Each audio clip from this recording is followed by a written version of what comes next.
topics and opinions expressed in the following show are solely those of the host and their guests and not those of W4CY Radio, its employees, or affiliates.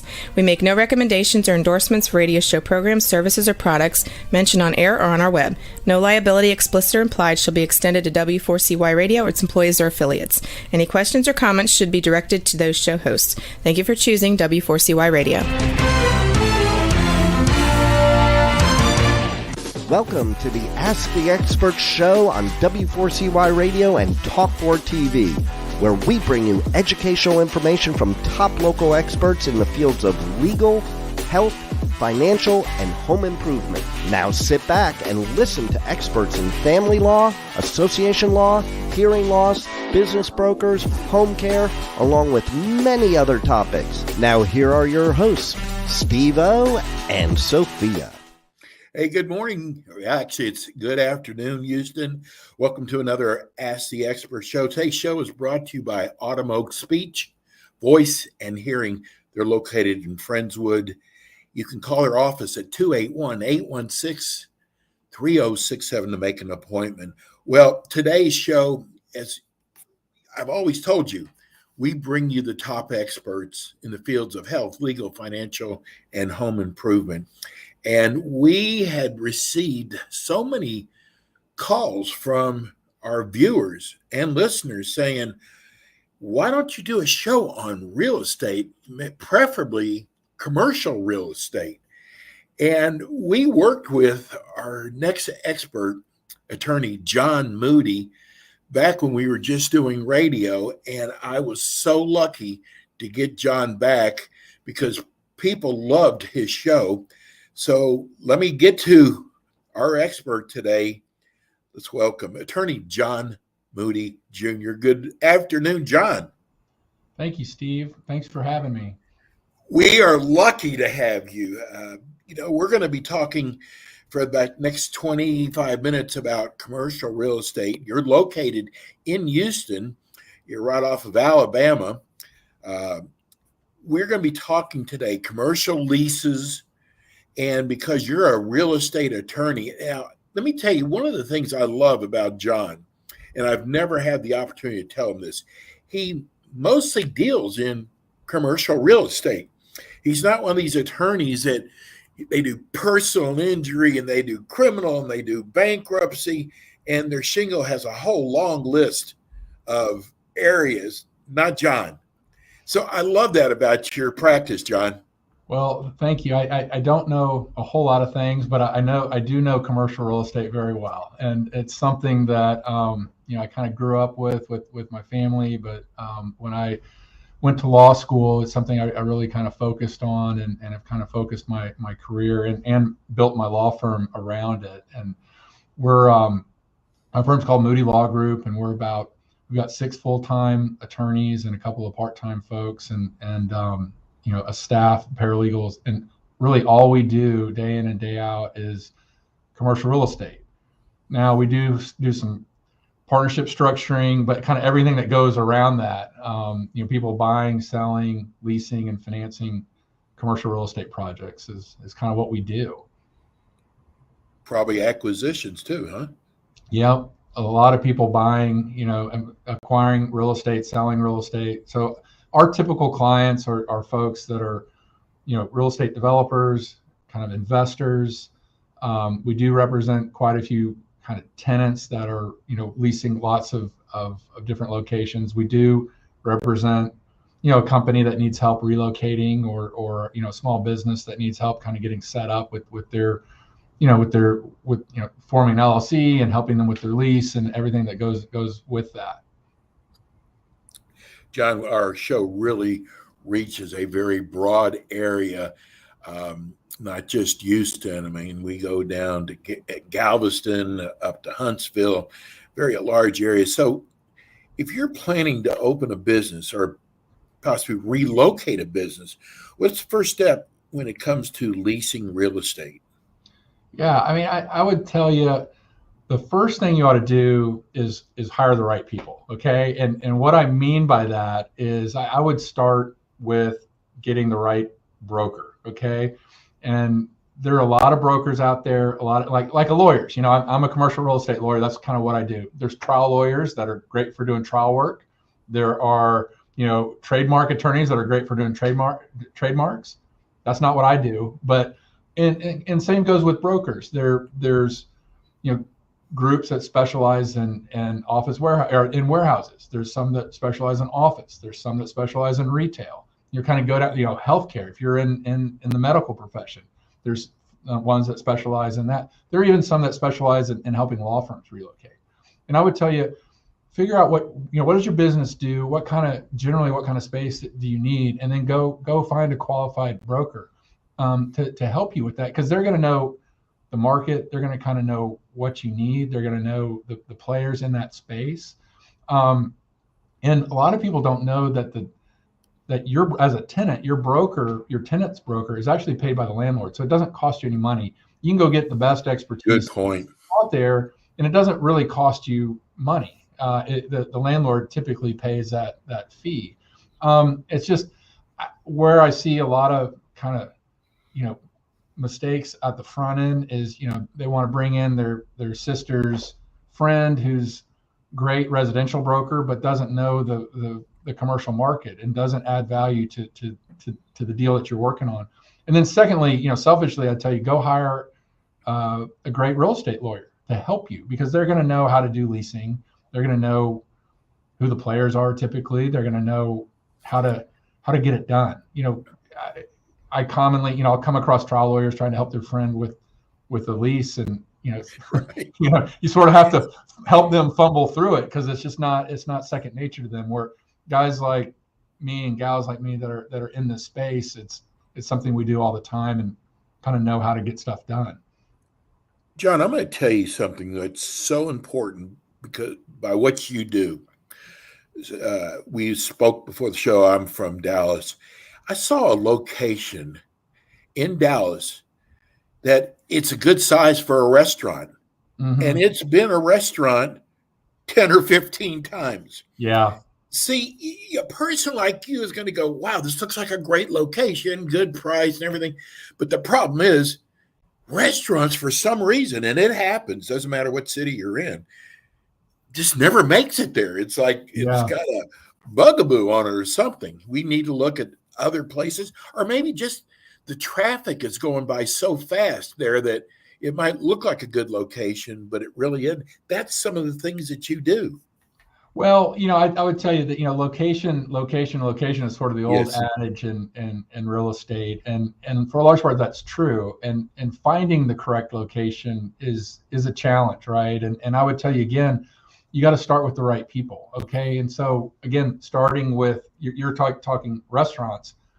Some you know, if you're out looking for locations, you want to hire a broker that knows the restaurant, you know, how to do it and how it works, and they can put together, you know, the analytics and, you know, information that's available. They'll know how to do the traffic counts. They'll know how to tell you how other restaurants are doing in that area, and kind of give you the demographics and all that information to kind of help you decide if that's correct. And then, you know, if you're a business looking to relocate, I mean, so much goes into that thought, or should go into that thought process, I should say. And, you know, the brokers that are, you know, the office, like say you're just moving office space, the office brokers know how to help you figure out, you know, where, you know, how long is it going to take all your employees to get there? You know, does it have the right amenities that you're looking for? Does it have the right, you know, parking? You know, all these things go into it. And if you don't have the, you know, often people will sign one or two leases in their career. You know, they'll sign a 10-year lease, and like a restaurant, you know, often it's there for a long time. You're not moving around. Other businesses are growing. Like we represent a fitness, a gym, right? And they're growing. They're acquiring more and more locations, and a lot of this, you know, there's a lot that goes into the analysis of what's the right location. So, you know, and then, you know, sometimes you need to get an architect involved too, to help you figure out if you fit. You know, like, is this space, you know, that's a great space. Like you're talking about that restaurant space, that's a great restaurant space. Well, is it something that's going to fit, you know, is your business going to actually fit in that space, and or do you need to remodel it, or whatever the the situation may be, the architect sometimes needs to get involved and help you with seeing if it even is going to work from a space standpoint. Well, it's real estate business, and I just got a text from a listener wanting to know, great show. I'm glad you added a commercial real estate expert. What is the pulse, the commercial pulse of Houston right now? The pulse? I guess they want to know. Like, what's the market like? Yes. So, I can kind of give you some ideas. I'm not, really a market and, economist or market analyst, but I can kind of tell you just anecdotally what I hear from my clients and what I read about. It's real mixed. During the pandemic, it was all over the place. I would tell you certain things are pretty strong. Retail, certainly the what I call triple net leases, like like a Whataburger ground lease, a McDonald's or a Chase Bank, the little standalone buildings, that those seem to be trading at very high prices and doing very well. A lot of the retail shopping centers are doing fairly well in Houston, and the pricing seems to have held up. Other things are getting a little bit softer, so to speak. You're seeing some softening, certainly in the office market. We're seeing a lot of vacancy, and still a lot of the tenants aren't really sure what they want to do with office. COVID was a huge disruptor, and people working from home. Now people are trying to come back and come up with a hybrid model, and so there's a lot of uncertainty with how much space people need, and so you're seeing a lot of vacancy there, and a lot of flux going on in the office market. But the apartment business seems to be doing fairly well. When you look at the demographics, Houston is growing, and it's projected to continue to grow, and people are going to need places to live, right? And so you're seeing, I think still some strong returns there, and housing market seems to be doing better. It got real soft at the end of last year, and it seems to be improving. What about you're saying there's a lot of office space? Are they pretty much negotiable on leases? Yeah, and again, like everything, it depends, and you're really seeing what the office people will tell you is you're seeing a flight to quality. Okay, and so these new office buildings, they've built a number of them recently that are kind of they're very energy efficient. They have a ton of natural light. They've got great floor plates. They're very efficient in terms of the space, but also the energy needs and everything.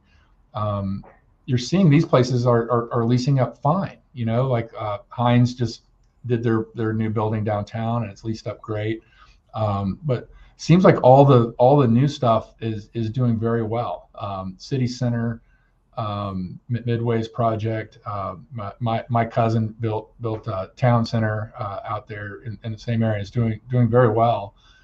But some of the older B class buildings, C class buildings are not doing so well because like I said, they don't have all the bells and whistles. Right. And so what you're hearing the big companies, and when I say flight to quality, what they're saying is like, look, we may not need as much space as we needed before the pandemic, but if we're going to have space, let's get great space, and let's get it in a place that's got great amenities. It's got the fitness center that on site. It's got great access to restaurants. It's got all the great stuff, and so you're seeing that, right? It's like, if we're going to get space, let's get great space and make it a space that people actually want to come to. We may not have them here 5 days a week, but let's get it a place that people will actually want to show up and be in the office. John, my son lives in Dallas, and he has gone into the mattress business. Uh-huh. And I talked to him before the show, and he said, tell your audience, don't try to save money when trying to look for locations. He said, I tried to do that thinking I could find my own and just do the legwork myself. He said, tell your audience how important it is to have someone who knows the commercial real estate business and let them do the work for you, because it's worth every penny. And I thought that was a great recommendation. Yeah, and that kind of goes back to my first point is get the right broker that knows your business and knows what kind of space you can help you with your space needs, because like I said, typically the landlord's going to pay that bill anyway. So go get the best broker that's in that business, and your sons, but go get a great retail broker that knows the retail space out there, and go get the deal done. And same with lawyers. Like I said, you can go hire your friend who's a trial lawyer, but it's not going to help you get it done, right? It's going to take longer and it's going to make it more complicated. I promise you. No offense to my friends that are trial lawyers, but I can tell you, right, we've represented a bunch of, I've done a lot of leases for my friends that are trial lawyers, because they know. And I don't show up to trial. I tell them, like, I'm not going to trial, right? I'm not here to handle. You're not a litigator. Yeah, I'm a fish out of water. I mean, and I just know I can get it done a lot quicker than they can. But it's so important to have an attorney, John, especially with these leases now. I mean, they're 100 pages long.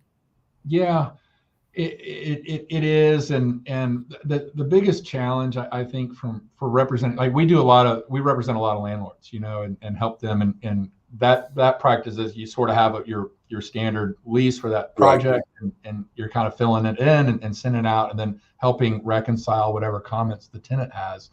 When you're on the tenant side, every landlord lease is different, unfortunately. So it's one of those things, like, now that I've seen as many leases, I've seen there's a pattern to it. And we actually have checklists and processes that we go through to kind of figure out, well, how does this lease kind of stack up to what is kind of market and fair? And that kind of shifts over time, but there are just some basic things that we look for as attorneys representing the tenant.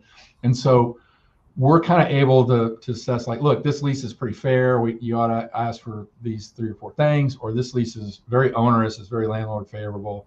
You are, either you're a very tiny tenant, you're not going to have a lot of leverage, or you're a big tenant and you're going to be meaningful, and you're going to be able to negotiate a lot of this stuff in your favor. It just leverage and balance negotiating power, I guess, so to speak, can kind of influence how all this thing works out. But we can kind of help you understand that, and kind of help you understand what we should ask for and what you should get. There's just certain things that a tenant should have to protect them.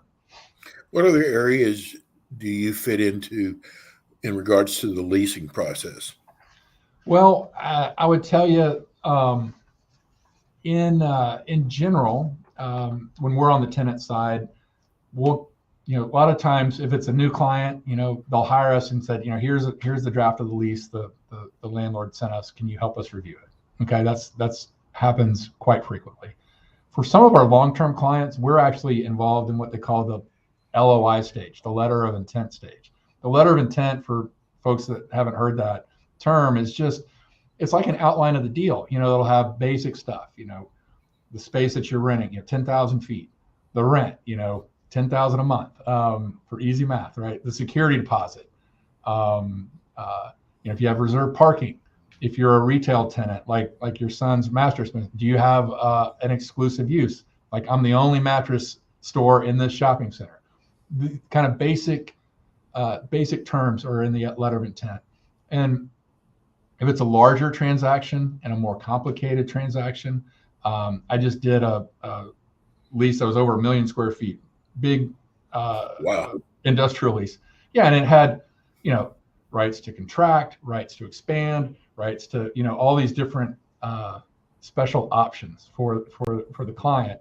And so the letter of intent was complicated. And you're often, the more complicated it is, I would tell you it's more important to have an attorney earlier, because these stuff get negotiated in the letter of intent, and they find themselves in the lease, kind of verbatim. And so if it's simple, if it's just kind of basic rental rate, space, stuff that's not really legalese, so to speak, then I think tenants are fine to do that. People are fine to do that. But if it's got kind of legalese language in it, I would tell you to get attorney involved early if it's a significant transaction. Then we get involved. Like I said, we for tenants, we'll review the lease. We'll kind of tell you some suggestions that we think is would make it a little more fair, or just offer up some protections. We usually have a conference call with the client and kind of talk through the lease, answer questions. First time tenants, usually have a lot of questions, and we can kind of help them understand what the heck all this stuff, the 100 pages Right. means. We kind of cut to the chase and really tell them what they need to be concerned about.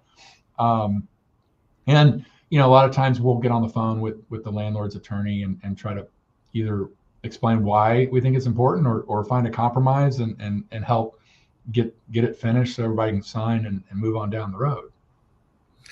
Well, with all the staff that you have, it's very obvious that customer service is very important to you. Yeah, it's key, and in this world we live in, and the expectations and the timing, that's, I think, being in the service business, that's really the biggest challenge, is just meeting people's expectations in terms of time. And we've got a great team here, and we work very hard to meet, not just deadlines, but also, exceed people's clients' expectations. And we try to take care of people, and really at the end of the day, we try to treat everybody fairly and with respect. Well, I can tell I've been working with one of your associates, Rhonda, and she has just been, every detail. And I'm sure that's how you run your business. And it's so important when you have a real estate attorney, because there's a lot of detail that goes on. Yeah, it is kind of a very document intensive practice, and a lot of details, and it's important. It's important to have great people, and we do have great people, and we've got great clients, so it's a good practice. Well, I'm going to put you on. We got a couple minutes left. I'm going to put you on the spot. Why should I hire your firm? Well, our one of our kind of mottos is we only give advice we give to our families and our family and friends, and I would tell you, a lot of our clients are our family and friends. It's people that we've been with and been with us a long time. We're very specialized, and we're very good at commercial real estate. Like I said, get us out of that. All bets are off. But I can tell you, we're very good at doing commercial, and particularly skilled at doing the leases that I've been talking about today. We've done, we do a couple hundred a year, and we're constantly doing all kinds of leases for our clients, and kind of know how to get them done. John, give everybody both your phone number and your website address. Okay. So our website is moodylawgroup.com, and my phone number is 713-773-5526. Now, John, good thing is John's going to be with us every month. And John, this is our first show together. It's incredible. It goes by fast. It does. But, you'll be back with us again next month. Moody Law Group, John Moody, and we'll see you again. Thank you so much, John. Thank you, Steve. I really appreciate it. Same here, buddy. That was John Moody. He was the Moody Law Group. I got to tell you, our next show that's coming, our next expert that is coming up, we have been working together for the last couple years. And I am so glad, I'm so blessed that we have our next expert on with us, because we have developed a great friendship, because what they do is so amazing. We have a little bit of an older audience, older demographic. And I got to tell you, what this next group does, what her clinic does, is amazing. They work with people with hearing loss, speech, voice. The name of their group is Automoke, Speech, Voice, and Hearing. We are waiting for her to come on with us. She should be on with us any minute. But it's so important because they also work with kids. Also want to let you know in the coming months, coming weeks actually, we have got some of the most incredible experts coming on in bankruptcy, foreclosure. John handles commercial real estate. We have a CPA coming on that's going to be with us every month. But we're waiting right now for Michelle, the owner of Automoke, to come on with us. And maybe if I can get, oh, there she is. Hello. Hi. There she is. This is all new.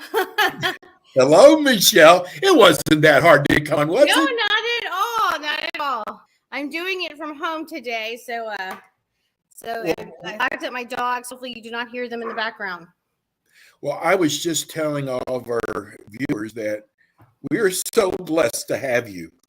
The work that you do with adults and kids is so important.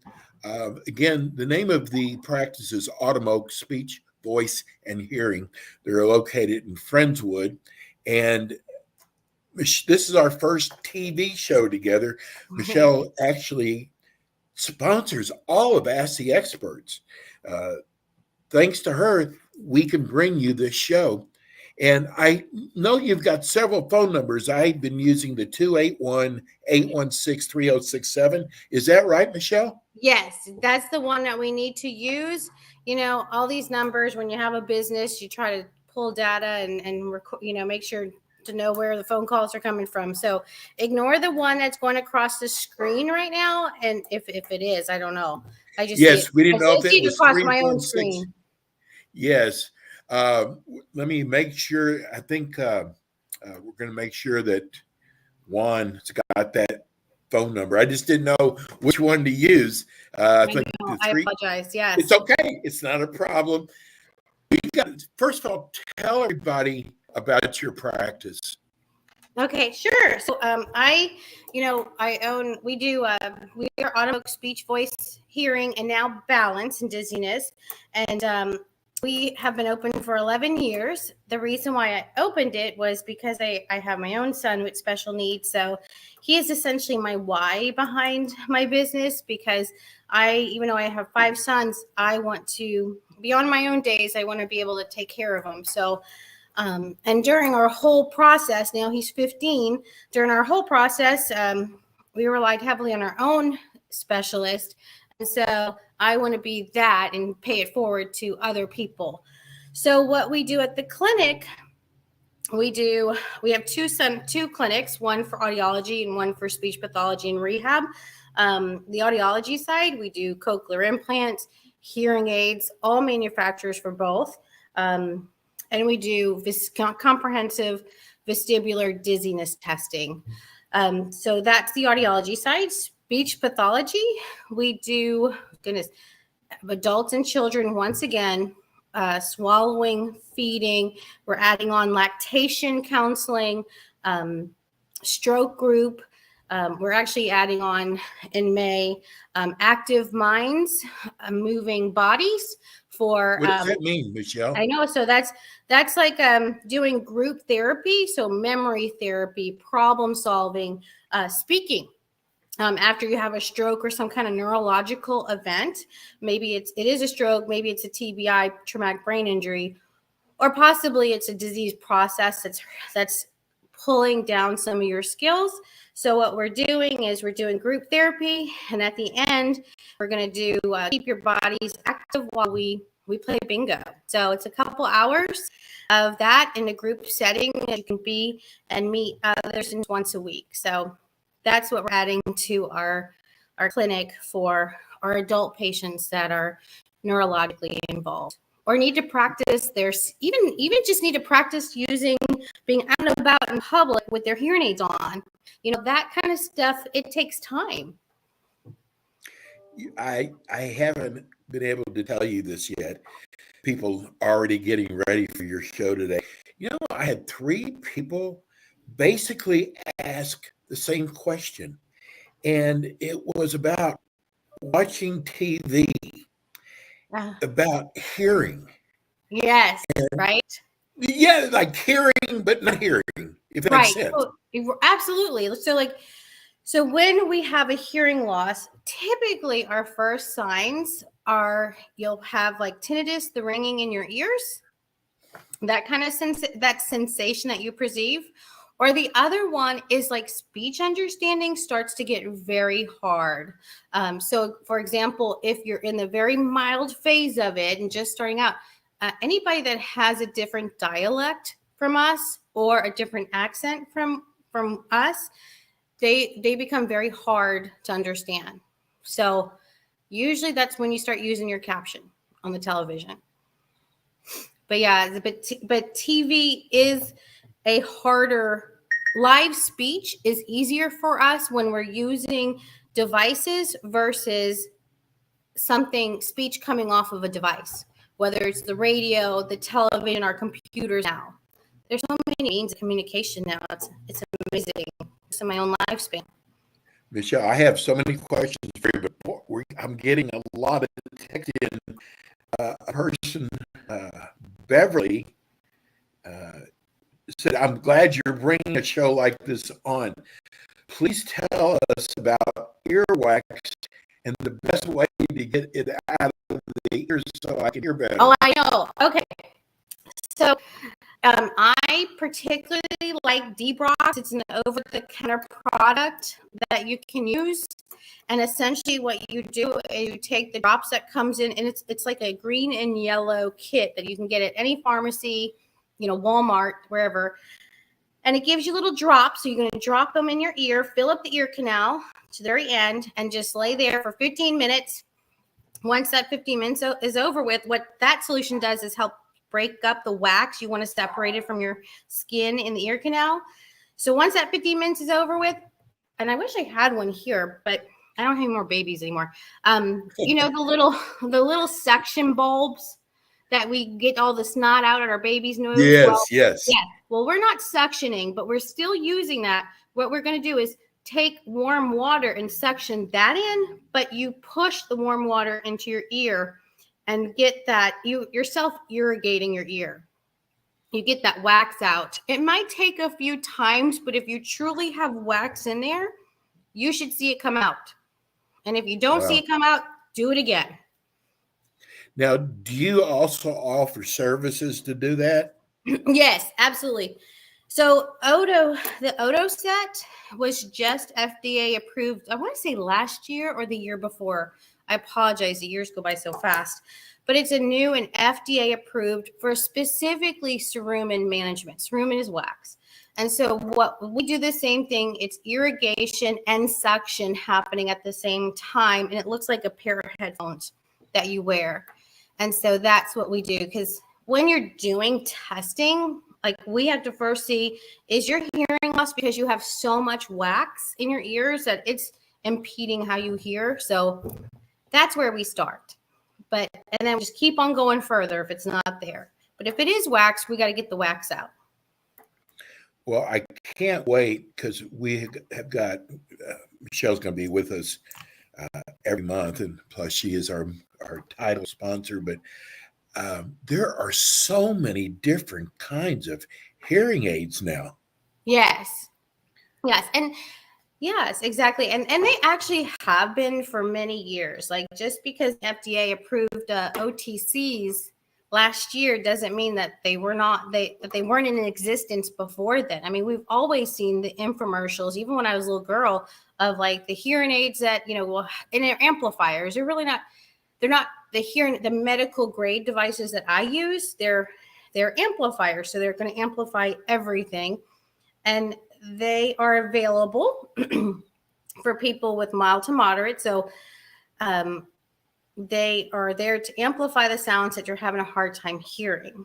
The caveat is that typically when you have that type of hearing loss, we're really not even aware of it yet anyway. So by the time we are aware of our own issue that everybody has been talking about, but we're now like noticing it ourselves, by that time you're beyond that range and you need like a medical device prescribed to you.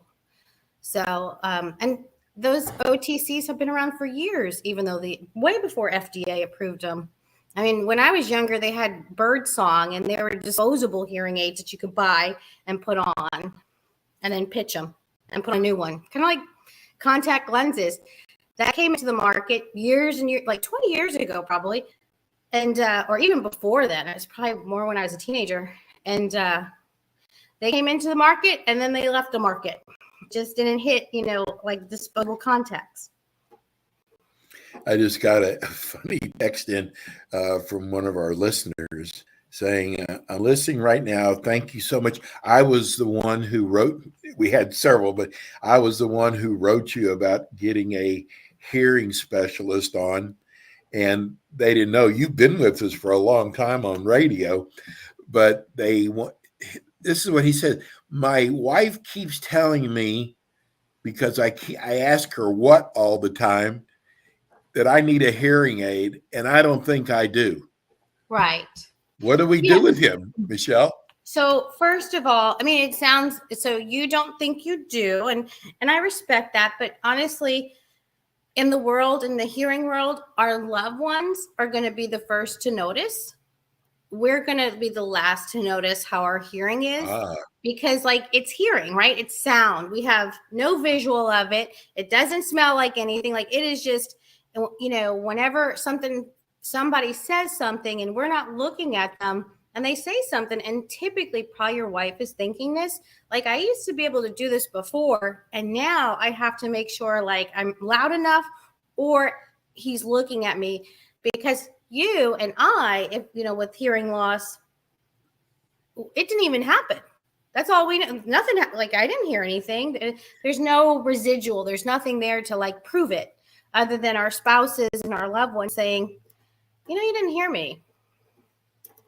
So, Michelle, I want to add something because we've been working together for a long time, and you also handle children. Yes. And I got to tell you, it's Michelle is such a caring person. And I got to tell you, if I had a child now that whether it was a speech problem or a hearing problem, well, I would want Michelle taking care of my kids. She's just got such a big heart. And I think that is just as important as how good you are at your trade. Oh, well, thank you very much. Yes, this morning, I'm home now, but I was at the clinic this morning and I had a 5-year-old that I just activated. He had his cochlear implant surgery a few weeks ago, and today was his first day of activation from hearing from it. So a profoundly hearing impaired 5-year-old is now hearing again through a cochlear implant. And I honestly, and excuse me, and I respect everybody's, own religious, whatever, or non, but all I could think of this morning is thank you, Lord, for giving this ability to do this for other people and help me do right by him. And today was a very nice activation for my little one. So it was very nice. Nice. Mm-hmm. Nice. Yeah. Our show, our radio show was on Sundays, and everybody complained that it was right after church or during the Texans game. Right. And now we're here. We'll be with you on Fridays, and we'll let you know Michelle's next show. Michelle, can you explain hearing to us? Oh, yeah. So hearing is quite a complex system, just like our eyes, right? So hearing really occurs at the level of the brain. We hear our voices, we understand speech, we hear the refrigerator motor running, and we know exactly what it is as soon as it kicks on. But we know that because our brain is the one that really interprets all the sound. The ear itself is essentially a natural God-given amplifier and like clarifier, but it's at the level of the brain that allows us to interpret what we hear and allows us, and along that pathway within the brain, that allows us to focus in on the speech that we want to, or the sounds that we want to hear, and ignore all the other stuff in the background. So it's quite a complex system. It's amazing. Our hearing goes from anywhere from 20 to 20,000 hertz. That's our hearing range. And as we age genetically, right, it's not uncommon that those high frequencies start to dip down, and speech understanding gets a bit harder. High frequency information is very helpful for speech information. The vowels of speech let us know that somebody's talking. It's kind of the power behind it, right? But the consonants of the speech is what helps us to understand what we hear. So it's an amazing, complex system.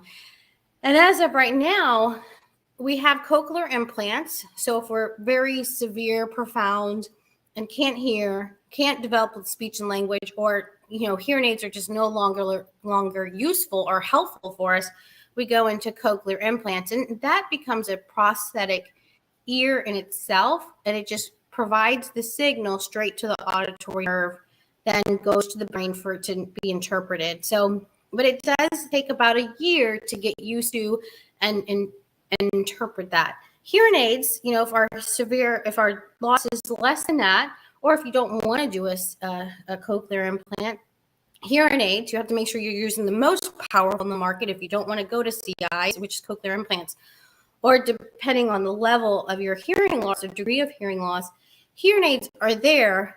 But here's the thing is and this is why prescription medical devices are so helpful. Although, I wish they were less expensive, but anyway, they go through the damaged anatomy. And typically when hearing loss is happening, it's usually at the level of the inner ear. So it's part of the ear still.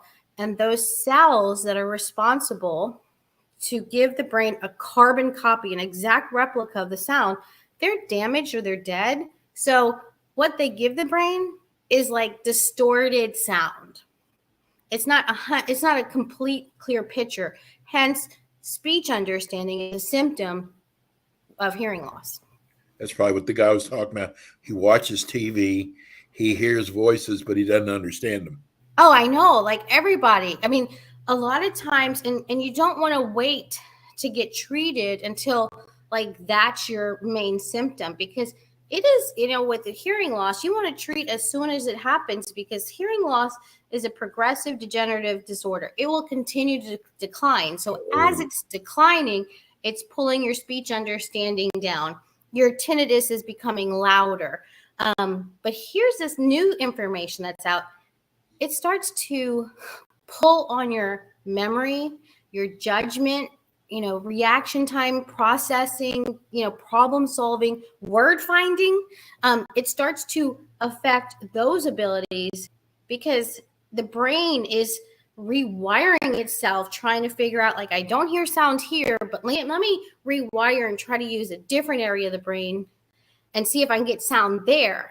And unfortunately, those areas are already predetermined for all those skill sets, those cognitive executive functions.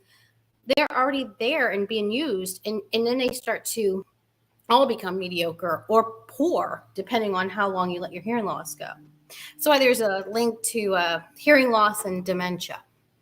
Yeah, So who's at higher risk for hearing loss, Michelle? So higher risk people are going to be ones that have the other comorbidities, like hypertension, so something with circulation, diabetes. Those are areas. And then I always look anything with cardiovascular diseases, cognitive impairment. Those people are going to have greater problems with or greater risk for hearing loss. Smokers tend to have greater chances for hearing loss, that kind of stuff. Wow. Yeah. I'm shocked at that. You wouldn't think that would have anything to do with it. Wow, that's amazing. Yes, yeah. So pretty much anything that affects our circulation or is going to affect our hearing or has a higher chance of affecting our hearing, our organ of hearing, which is called the cochlea or organ of Corti, it's not a highly vascularized system. So, we got to keep the keep what we have and not really jeopardize those systems or those arteries that are giving the system oxygen, through the blood. Is there a prescription for hearing aids? Yes. So the OTCs are non-prescriptive. They're like one size fits all, and they're amplifiers. And then with us, like the audiologist, we prescribe the medical grade, and that's the type that come with health insurance. They're covered. Or if you have Medicare covers it too? Unfortunately not. You're kidding me. Oh my gosh. I know we were pushing for it and we thought we were going to get it. But no, instead we got OTCs. So when you look at the demographics for people on Medicare, you would think that would be. I know. I totally agree. I know. Before the age of Medicare, health insurance helps cover prescriptive hearing devices. Yes. Well, after Medicare pays for glasses. They pay for glasses and they pay for dental, but they don't take care of hearing aids. No, they do not. They don't. That's amazing. Yes, okay, Michelle, I'm going to put you on the spot now. Now, Michelle's going to be with us every month. Why should I come to your clinic? You should come to my clinic. Actually, we're the most comprehensive. So in regards to testing, whether it's speech or hearing or even dizziness, we do, let's put it this way. Every new patient that we see, they always tell us, you do extra testing. I've never seen this before. Yes, we do. We'll take the time. Like your appointments with us are not like an hour. Sometimes they go up to 2 hours. Like we are going to find out we're going to take a look at every part of the ear. And then we also are going to take a look at like, how do you do functionally out in the world? Like, how do you understand speech when all this noise is around? And let's go ahead and take a look at that. And then also let's take a look at like how, if hearing loss, if it is present, is it pulling on your cognition? So we're going to assess that. We're completely comprehensive. We've been innovative. I mean, we use and do the newer things on the market, like cognitive assessments, the Otoset if we need to extract wax from you. We are comprehensive, multiple batteries of tests to really get down to what device you need, whether they used to be the big 6, but now a couple of them merged. So now they're the big 5. And then what manufacturer would be beneficial to you. And then what prescriptive level can we work with? So we're like that for hearing. We're like that for dizziness. Like it is completely comprehensive. We have equipment in the clinic that most people do not. I can tell you the research right now we do to verify. We have to make sure like what we're doing to help you is actually helping you, right? I mean, we need to verify, make sure we're doing our job well. And if we're not, we better change the plan of care. And so like we do real ear measures, we do another cognitive assessment to make sure that those numbers are improving based on our results and on our treatment. But like just take I can tell you, there's no research on the cognitive stuff because nobody really does that yet. Not a whole lot of us. But the real ear stuff, only the data that we have on that, only 40% of us do that. So we're doing everything to help you do better and succeed in the world. And you know what? You really, Michelle, I got to tell you, you really do care. And that's important too. Yes. Well, thank you. Yes. Like we're going to dive in and find out why. And it's not uncommon for me. And even the providers that we do have, I mean, we come together and we discuss the things that we read through research and what we looked at last night to help our patients further succeed and to figure out why, if they're not progressing, like in speech and language or whatever it may be, why they're not, so then, and then we work with we collaborate with multiple disciplines to make sure that, our people are successful and that we are truly helping, because that's our whole goal. Our whole goal is just to put good out in the world and to help you have a better quality of life. And if I can help you do that, it's my honor. The name of the practice is Autumn Oak Speech, Voice, and Hearing, 281-816-3067. Plus, we've been scrolling it the entire time on the screen. We only have less than a minute left. I have another text that just came in. They want to know, is it painful to remove wax? It just depends. No, I mean, it can be if I think they mean by you doing it. If I'm doing it, no, because I'm going to say it's too hard and you're going to have to put some oil or some solution in it to help soften it up so I can just get it out easily. But yes, wax adheres to the skin, and that's why you want to do some kind of solution or some kind of prepping before you go in and try to extract it, because it can be absolutely painful. Well, Michelle, I got to tell you, this is our first show together. I know. It's so nice to see your face. I know. We talk on the phone and yes, all the time. Or email. So thank you. And we've already gotten so many compliments on the show already, people texting in. Michelle will be back with us again next month. And again, this is what her practice is amazing, because she cares so much. We are so blessed to have her. Again, we will be back with her next month. You just watch for we'll let you know on the calendar. And if you missed any of the show today, you'll be able to go back to iHeart and listen to the show. Michelle, thank you again, and we'll talk soon. Thank you. Take care. Thank you for listening, everybody. Take care. And we'll be back with you next week with more Ask the Experts. We'll be talking about bankruptcy next week. Yeah, don't want to really talk about that, but we know you need help there, and foreclosures. So everybody have a wonderful weekend. God bless everybody. See you soon. Bye.